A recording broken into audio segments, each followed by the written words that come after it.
కేంద్రంలో అధికారంలోకి వస్తేనే తాము ఇచ్చిన హామీలు అమలు చేస్తామంటూ కాంగ్రెస్ మరోసారి ప్రజలను మోసం చేస్తోందన్నారు బీఆర్ఎస్ వర్కింగ్ ప్రెసిడెంట్ కేటీఆర్. ఇదే మాట అసెంబ్లీ ఎన్నికలకు ముందు చెప్పి ఉంటే ప్రజలు కాంగ్రెస్కు ఓటు వేసేవాళ్లే కాదన్నారు. పార్లమెంట్లో తెలంగాణ వాణి బలంగా వినిపించాలి అంటే లోక్సభ ఎన్నికల్లో బీఆర్ఎస్నే గెలిపించాలని కోరారు. ఇవాళ అంటున్నారు కొంతమంది పార్లమెంట్లో బీఆర్ఎస్ ఎందుకు ఓటేయాలంటున్నారు.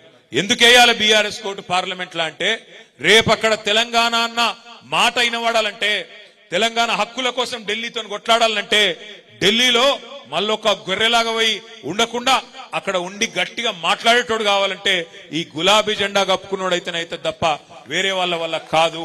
చూసినాం మనం. మీరు చూడండి, ఇవాళ 4 ఎంపీలు ఉన్నారు బీజేపీ వాళ్ళు మన రాష్ట్రం నుంచి, 3 ఎంపీలు ఉండే కాంగ్రెస్ వాళ్ళు మన రాష్ట్రం నుంచి. వాళ్ళందరూ కలిపి 7 కలిపి తెచ్చిందేందయ్యా మన రాష్ట్రానికి అంటే గుండు సున్నా. ఈ దివాలాకోరు మాటలు మాకు ఓటేస్తేనే నిలబడతాం. వారికోస్ వెయిన్స్ వ్యాధికి కేవలం 30 నిమిషాల్లో చికిత్స. కాల్ చేయండి 9989527715. మాకు ఓటేస్తేనే మన 420 గ్యారంటీలు అమలు చేస్తాం అనే మాట ఏదైతే ఉన్నదో ఇది ఎలక్షన్ల ముందే చెప్పింటే ఆనాడే ప్రజలు నేను జాడించి తంతుండే. ఇవాళ నువ్వు ఎన్ని మాయ మాటలు చెప్పినా, ఎన్ని దొంగ మాటలు చెప్పినా తప్పకుండా తెలంగాణ ప్రజలకు ఇప్పటికే అర్థమైంది. ఊర్లలో బాధపడుతున్నారు.